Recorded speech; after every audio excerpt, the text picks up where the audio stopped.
taking some pictures and video Okay. coverage. Okay. The interview gonna be short and like easy go, and we're just exchanging ideas. Sure, Maybe, Eugene will be leading us, and maybe sometimes we interrupt. And Sure. feel free, and Of course, yeah. and some question if you think you can't tell something, feel free to say you escape, and that's Okay, sure, sure. Thank you. Yes. It is a pleasure to be with you, Kizzy.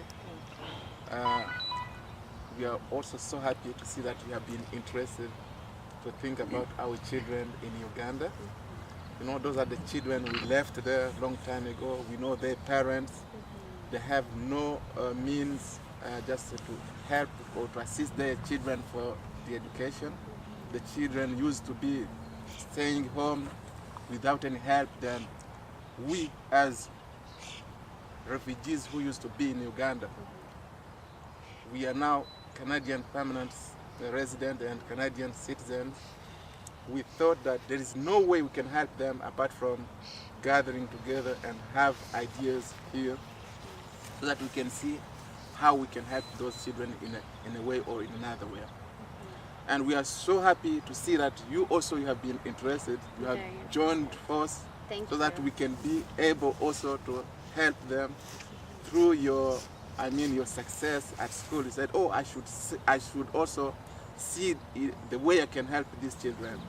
That's why it came to your mind to say that you're going to visit Uganda and help those children in terms of giving some skills, providing some skills, some English skills. Kizzy, can you talk about yourself? Give you some information about my background and stuff? Yes. Well, I did my postgraduate in teaching English as a second language and applied linguistics. I've developed programs for children in the slums of India, and I've lived overseas in many Asian countries, worked as a teacher. I've been working with immigrants and refugees in Canada for about 6 years now, and when I first began work, I wasn't as aware of all the issues around the world related to refugees and refugee education. But when I entered the field, I began reading more and became more and more interested. And then I came to the realization that nobody's life should be determined by which part of the world they're born in. And I think education is very, very important, and it's a right for everybody. And so I started to get involved in more community projects, more educational development work for poor children and women in Asia. I've always been very interested in the situation around Africa. So I had Fabrice as a student. I asked him if he knew of any opportunities that I could volunteer my time in. And he told me about PPDR. And he put me in touch with Pickles and with yourself. And finally, in 2 weeks, I'll be going to Kampala. That's great. Excellent. I'm really happy to understand that you have been helping also children in Indian slum. And this shows how much you are not going to a new land or a new field, because you are used to such fields like helping communities. How long have you been teaching English? I've been teaching English for about 10 years. Wow. Yes, because after my undergraduate, I went to South Korea and Thailand to teach.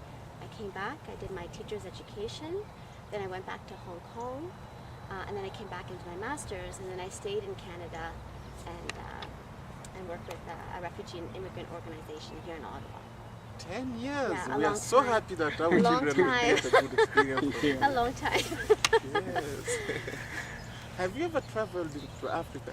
This is my first time to Africa. Oh, that's yes. good. So I'm really, really looking forward to it. And I've done a lot of research, so I hope I'm prepared for everything. But I don't think you can ever be prepared for everything. Yes. So.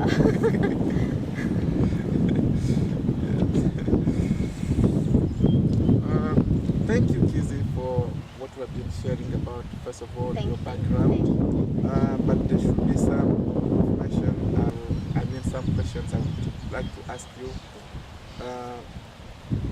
What is going to be your duration of staying in Uganda? It's going to be 2 months.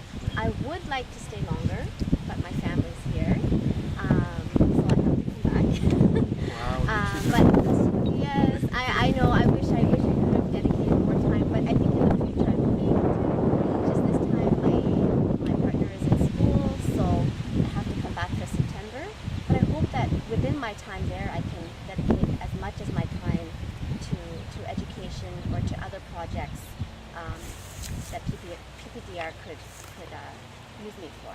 Thank you very much.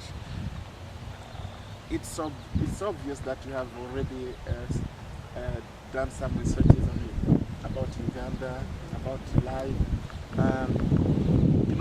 Most of the time when people are planning to travel, they have like some, if I can call them, it's stress. Do you have any stress?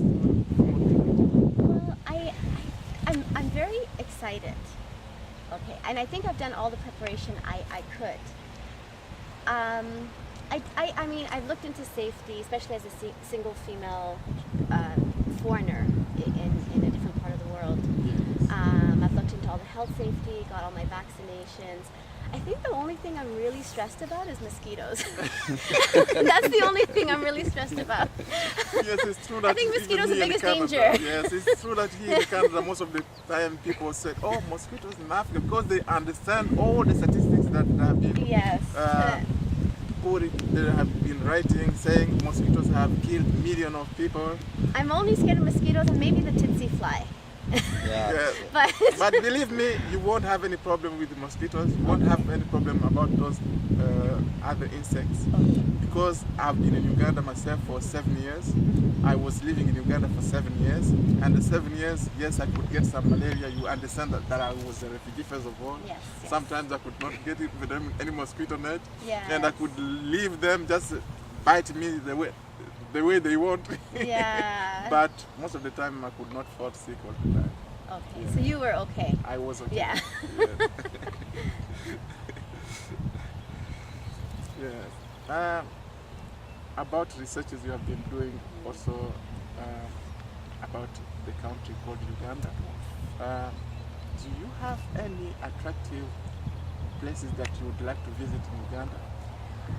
Yes, I would like to. I've done research on the national parks. I'm a huge animal lover, so I'd love to visit some of those. I know the gorillas. You can go gorilla trekking.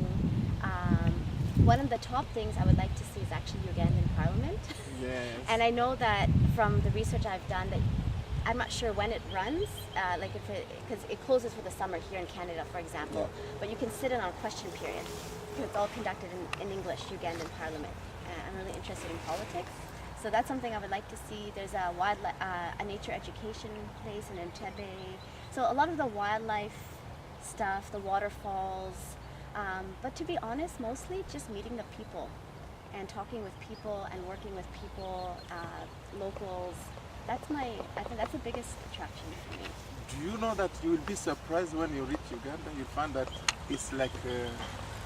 It's like India? Yes. The reason being that we have come from Uganda and we value really the investment, the Indian investment in Uganda. In Uganda, okay. Because Indian investment has been doing much for Ugandans and even for other foreigners who have been coming to Uganda. We have been getting jobs from Indians. Okay. We have been getting they built nice houses, hotels. They are even in the Ugandan parliament. Oh, really? I did not know that. Okay. They are even in politics. Okay, I did not know. I knew from my research after Idi Amin, a lot of the Indians and Asians left. Yes. And I know that they were coming back and opening businesses, restaurants, and all sorts of businesses. You won't be surprised to see many of them there and who have very, very good positions in Uganda. And to add on what Yeah. Jane is saying is that Indian are the first investors in Uganda. It's historical. Oh, really? So it's long ago. In fact, if you visit the Nile source, you're gonna find Gandhi's statue. Oh, I read It's about already that there. actually, So because his India's- ashes were Exactly. distributed in some. Exactly. Yes. Indians are the first investors in Uganda. Then they went when the late Idi Amin Dada kicked them out, but they Yes. came back again because they were the one leading business, and few are still in politics. So and you've been talking about the parliament, even though they're on vacation. There are two other private groups. They organize discussions. Like if you ask like Radio Kimeza, that is a Swahili or Uganda concept. So it's a kind of gathering of parliament or member or MPs. They will sit with the activists and discuss about, exchange about politics. It's a kind of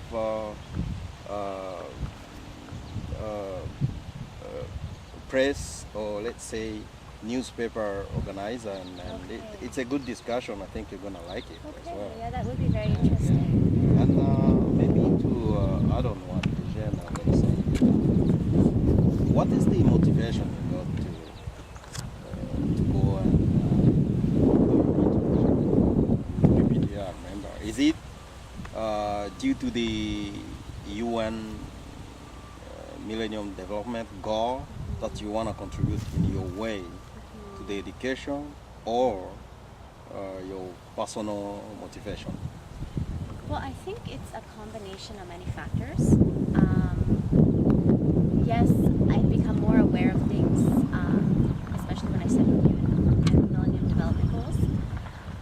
But I think it's very personal, being in the field of education and being a child of immigrants as well in Canada. I have this strong feeling that everyone has I would have to say, responsibility to give back. And I think I've had a very good life, a very comfortable life. My parents have worked hard, provided me with education, with even luxuries. And I don't want to just, I never wanted to just finish university, find a career, get married, and then focus on my own life, right? Because it's not just about your family. My family's doing well, but there's lots of people in the world who aren't. And I think education is a right, and I think it can open up doors for people. And I think everyone has the right to education. Everyone has the right to at least dream and to work towards a dream, not to think that there's nothing, the future holds nothing. And I think everyone has that right, doesn't matter where they are. That's I like one of the points is that you want kind of giving what you've got to others so that they can reach a certain level. And for sure, I'm gonna tell you, people are suffering in other corner of the world. On my knowledge is that there are some kind of factors they are kind of basic factor people should have. I'm talking about education. I'm talking about water. I'm talking about security. People should have those. Those will have been provided by the government. And in our view, that is one of the factors that push us to say we're gonna do the effort so that people can come one day and teach those kids. So I think I'm so glad for your motivation. So do you have any question about PPDR as an organization? And secondly, about members who are volunteers with PPDR in Uganda, or the kids you're going to be teaching? Well, in terms of the organization, you have a very well-developed website. And I've looked at it in detail. And Pecos in Uganda has answered all my questions, and within a day. He has been excellent. He has answered all my questions within a day. You have answered all my questions. Eugene, you've been in contact. So in terms of the organization, I guess my only question would be, like, what are the next steps for the organization? I know what you're working on now. So what's the ultimate goal? Is to provide education for every single refugee, opportunities for every single refugee in Uganda, to build on what you have in terms of educational programs. Thank you, Kizzy, for the question. Our goal is to make sure that, first of all, the refugees have skills they can use so that they can be able to look for a job in the country of asylum. And you know, it's not only the country of asylum where they get those, where they will be benefiting from those skills, but also those who will be relocated to like third countries of residence, Right. like those who will be resettled to other countries. They will be using the same skills, English, linguistic skills, so that they can be able also to get jobs where they will go. And we knew that it was a very big problem that most of refugees have been encountering when they came to Uganda. Apart from that one, we have also a computer training center. It's one of the projects that we have in Uganda. And we know that computer, as you know, it's a new technology that most of people want to have, to acquire. And the reason is that when we reach the country like Canada, Australia, or UK, if you don't have any skill in computer, you will face real problems in terms of communication, first of all, and also in terms of looking for a job. That's why we thought about providing them computer skills also. And we are also another plan, we are planning to have also to get involved in agricultural development. It's very important. And we believe that we will be sending people to refugee camps, and it's real that they have already gone. They went there before just to see the field, and they were interested to see how we can do some projects in camp areas. And the reason is that, as you know, here is Skillboard Allotment Garden, and we have also I have personally projects here. Oh, okay. Yes, Okay, I'm one of the good. gardeners. Oh, nice. And I believe that the same skills I'm using here and the same seeds I'm using here, we will make sure that we see what we can give to other fellow refugees in Uganda so that they can help themselves to get some food. Yes. That's great. Thank you. Yeah, and again, to apart from the teaching, education, and the computer basic literacy, we are putting more importance of the garden in refugee camps, because the idea it's not for business but for survival. Okay. What the UNHCR do is provide to refugees like cooking oil, beans, rice, salt, and other small needs. But the refugees have a problem of veggies. They don't have really enough money, or they have need all those variety of food so that they can be healthy. So the idea is to give them skills, and if we have enough resources, we give them like few money in the future. If they can have little money to at least buy the seeds, they can be able to dig and have just veggies for their kids. That's one of the targets. Okay. So I think we're gonna reach that goal slowly, and we believe in that. And it's really a very big advantage for us here. The time we come here, like the garden you see here, Yes. it's not mine, it's just a neighbor garden. My garden is the other side there. Okay. And the time we have these gardens here, there are some of the seeds we have here that are not in Africa, but we know we have been making some researches. We can grow such vegetables in Africa according to the climate that is there. And we know we can always try to send some developed seeds so that they can also use them. Come here. Come here. Come here. Come here. Sorry. No problem. That's really what we have been planning, because by sharing some seeds with them, they will see what they can add to their agricultural needs. Yes. Yes. Okay. That's Come on. great. Very important. Thank you. Yeah. Thank you very much, Kizzy, for the time we have been spending together. And we believe that when you go to Uganda, when you reach Uganda, you will bring us some images, some pictures, and we'll be very, very happy to see even our fellow friends who are living there again. Of course, yes. And if you go to any attractive places there, don't forget to send us some pictures. No, of course, it would be my pleasure. Thank And you thank very you, much. thank you so much, and PPDR for the opportunity. I hope that I can use my skills to help in whatever capacity I can. Thank It's you our very pleasure much. Thank to hear you. that. Thank you. You're welcome. Thank you.